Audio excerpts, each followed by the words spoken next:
Hello दोस्तों, good morning आप सभी का। आज की क्लास में जैसा कि हम लोग RO स्पेशल बैच पढ़ रहे हैं और उसमें इतिहास में हम लोगों ने कुछ टॉपिक तक पढ़ लिया था, जैसे कि सिंधु घाटी सभ्यता हम लोग पढ़ रहे थे और धौलावीरा तक पढ़े थे। उसके आगे हम लोगों को पढ़ना है। अगला है कालीबंगा। सिंधु घाटी सभ्यता के प्राप्त स्थलों में कालीबंगा, ठीक है। कालीबंगा यह एक ऐसा स्थान है जिसका निचला शहर दीवारों से घिरा हुआ था। अगर हम कहें तो उसकी जो बाउंड्री लेवल थी वो चारों तरफ से पूरे बढ़िया से एकदम घिरा हुआ था, जिससे किसी भी प्रकार के विदेशी आक्रमणों से अपने नगर की सुरक्षा किया जा सके।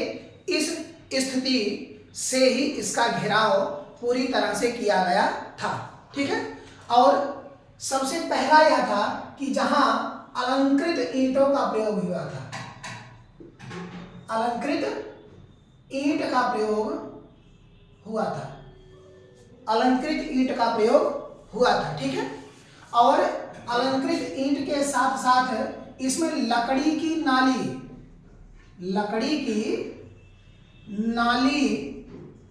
के साक्ष्य भी मिले हैं। और यह एक ऐसा स्थल था जो दीवार से घिरा था, ठीक है, जिससे किसी भी प्रकार के विदेशी आक्रमण करने वालों से बचाया जा सके, ठीक है। उसके आगे है चनहूदड़ो।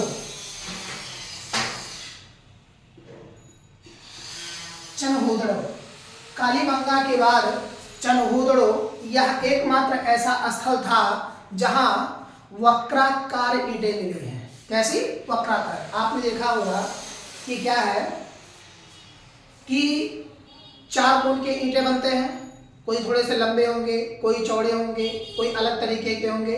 लेकिन यहाँ की ईंटें जो थी, बेसिकली यहाँ से जो क्वेश्चन पूछे जाते हैं वह है वक्राकार ईंट।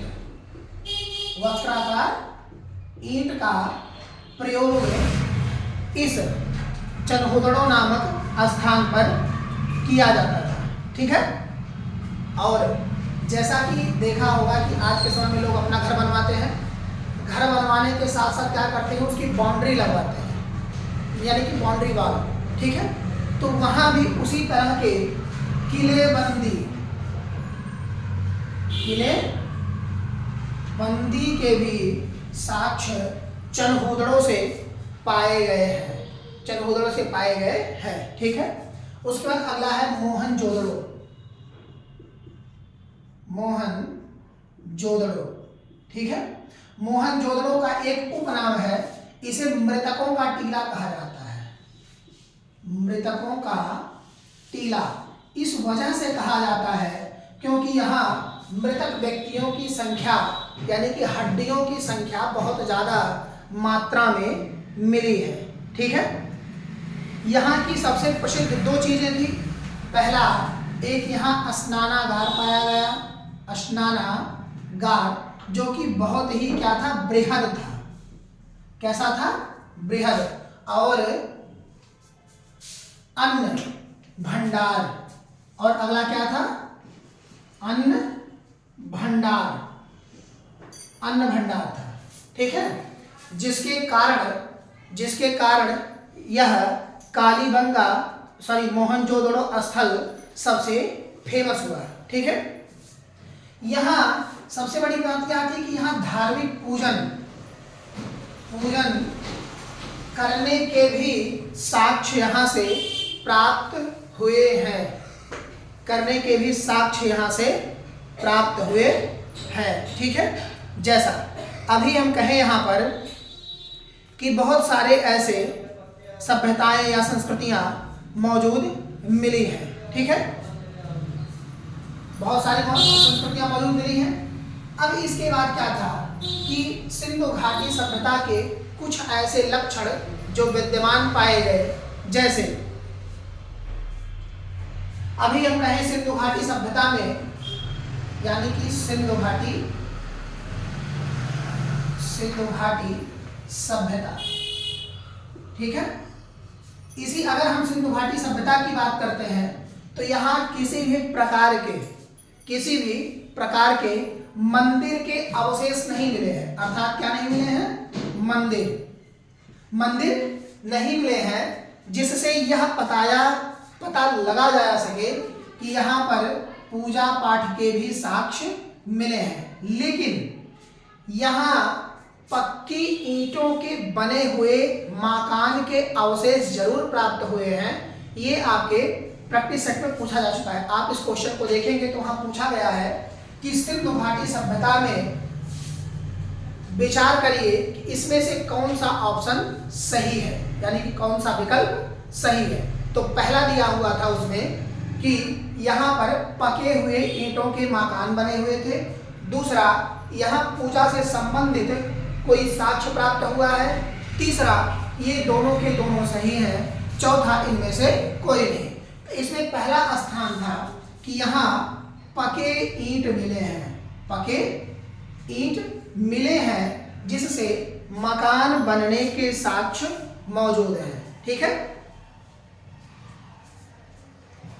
मकान बनने के साक्ष्य मौजूद हैं। सिंधु घाटी सभ्यता में अगर हम कृषि पर आधारित बातों को ध्यान देते हैं, जैसे कृषि में क्या क्या था, तो तत्काल के समय में गेहूं, जौ तथा कपास इन सब का प्रयोग यानी कहा जाए उत्पादन सिंधु घाटी सभ्यता में होता था। ये कालीबंगा, यहाँ से अलंकृत ईंटें प्राप्त हुई, लकड़ी की नाली, दीवारों से घेरे हुए पूरी तरह से जो उसकी चौहद्दी यानी कि चारों तरफ की बाउंड्री थी, और इसी कालीबंगा से ही जोते गए खेत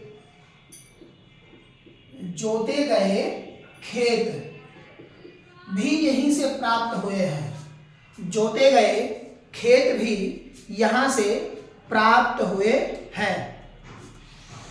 अब जोते गए अगर खेत प्राप्त हुए हैं तो यानी कि हल बैल का साधन रहा होगा, तभी तो जोते गए। तो हल के भी साक्ष्य, यानी कि किसके? हल होने के भी साक्ष्य यहाँ पाए गए। हल होने के भी साक्ष्य यहाँ क्या पाए गए। ठीक है, यहाँ क्लियर हो गया। अब इसके आगे हम चलते हैं। लोथल एवं रंगपुर, यह एक ऐसा स्थल है, लोथल तथा रंगपुर, लोथल तथा रंगपुर, ये ऐसे स्थल हैं जहां से धान, इसी धान की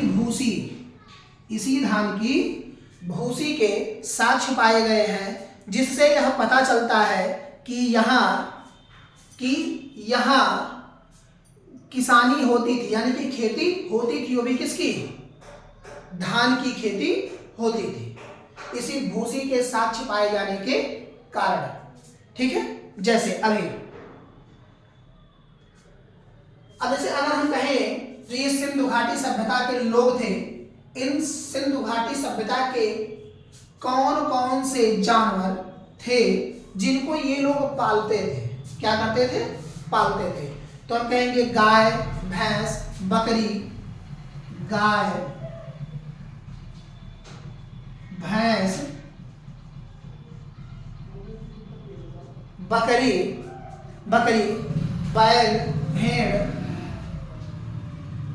बैल, भेड़, ये सब के सब प्राप्त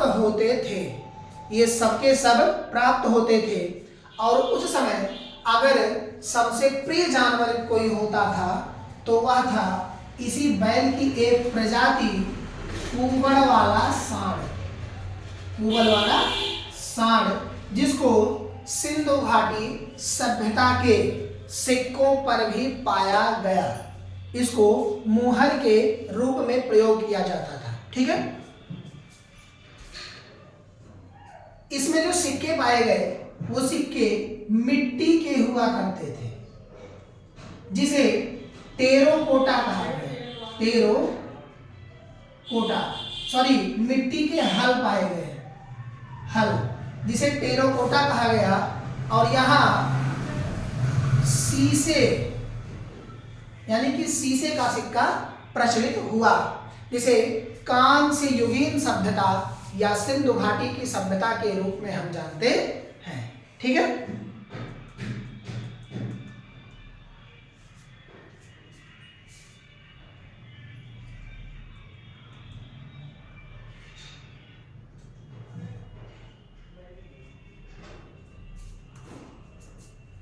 जैसे अभी ये आपका चरमोद्रो है, ठीक है। अब यहाँ वक्राकार ईंट पाई गई, किलेबंदी करवाया गया, तो जाहिर सी बात है यहाँ मकान बनाने वाले रहे होंगे, कारीगर रहे होंगे। तो कारीगर के साथ साथ जब यहाँ रहेंगे तो यानी कि बनाने का कारखाना तो जरूर होगा, यानी कि ईंटें जहाँ पकाई जाती होंगी वो कारखाना अवश्य होगा। तो यहाँ आपके चनहूदड़ों से कारखाना प्राप्त हुआ है, कारखाना प्राप्त हुआ है। ठीक है। मेसोपोटामिया, अब इसके बाद हम चलते हैं किधर, मेसोपोटामिया, ये आप लोग नोट कर लीजिए, इसके आगे हम चलते हैं।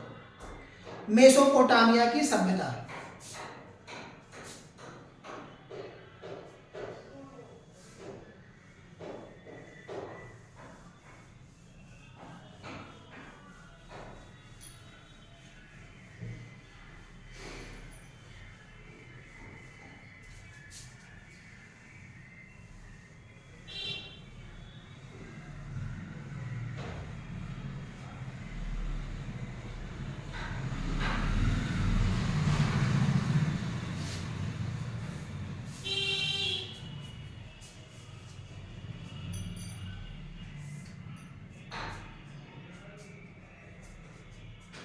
मेसोपोटामिया की सभ्यता।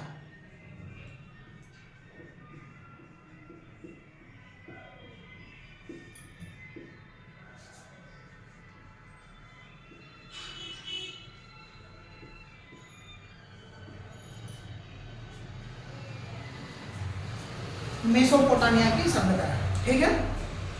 सम्राट सारगौन के अभिलेख से, सम्राट सारगौन के अभिलेख से, सारगौन के अभिलेख से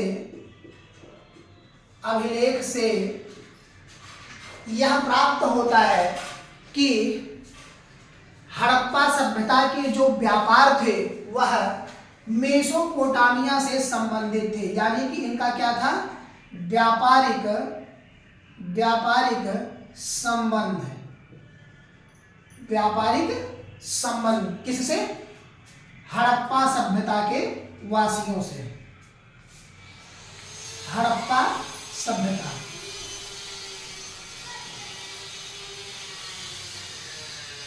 हड़प्पा सभ्यता से, ठीक है, व्यापारिक संबंध स्थापित थे, यह प्रमाण मिलता है।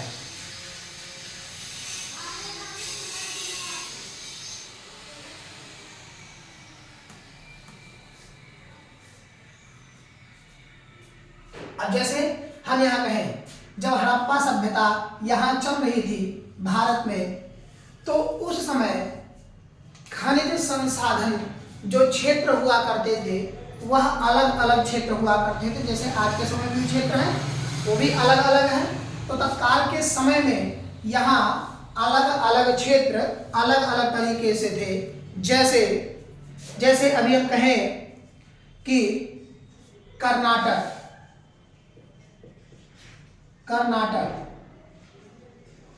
ठीक है, कर्नाटक से सोना उत्पादन होता था। क्या होता था, सोना उत्पादन होता था, ठीक है। ईरान से चांदी, ईरान से चांदी,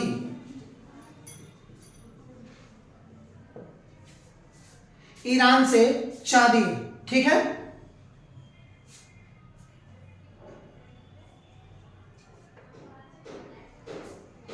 राजस्थान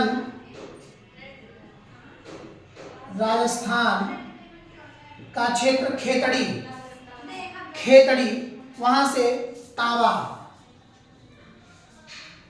राजस्थान के खेतड़ी नामक स्थान से तांबा, ठीक है, तांबा। और इस समय का जो समाज था, इस समय का जो समाज था वह कैसा था? मात्र सत्तात्मक समाज था, मात्र सत्तात्मक समाज था, मात्र सत्तात्मक समाज था। यानी कि हड़प्पा सभ्यता का समाज कैसा था? मात्र सत्तात्मक था, ठीक है। यही हड़प्पा सभ्यता से ही जब इसकी खुदाई की जाने लगी 1921 में दयाराम साहनी ने इसकी खुदाई की जॉन मार्शल के आदेशानुसार, तो वो पाए यहाँ एक कब्रिस्तान मिला, यानी कि क्या मिला? कब्र, जिसका नाम रखा गया RH37 कब्रिस्तान मिला, ठीक है। वहीं कालीबंगा तथा लोथल से समाधान मिले, यानी कि 100 अपने किसी जानवर के साथ जिसके वो मर जाते थे, या मतलब जोड़ी में सापत्नी के दफनाए जाने के भी साक्ष्य कालीबंगा तथा लोथल से प्राप्त हुए हैं, ठीक है, प्राप्त हुए हैं। यही हड़प्पा सभ्यता में ही जब पूजा पाठ के साक्ष्य नहीं हुआ करते थे, तो उस समय क्या था कि भोलेनाथ प्रिय देवताओं में गिनती किए जाते थे। उनके प्रिय पशु के रूप में कुबड़ वाला सांड अति प्रिय था, इसको पूजन के तौर पर प्रयोग किया जाता था, जो कि सिंधु घाटी सभ्यता के सिक्के पर भी यह प्रचलित था। तो उसी समय यहाँ स्वास्तिक चिन्ह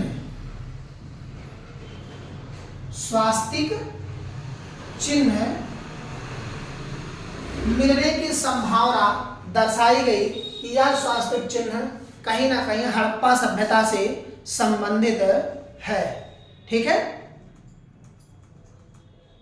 हड़प्पा सभ्यता से संबंधित है, ठीक है। आज के लिए इतना ही, बाकी क्लास कल करेंगे, ठीक है। और आप सभी लोग हमारे चैनल से जरूर जुड़ें और सब्सक्राइब करना ना भूलें। Thank you.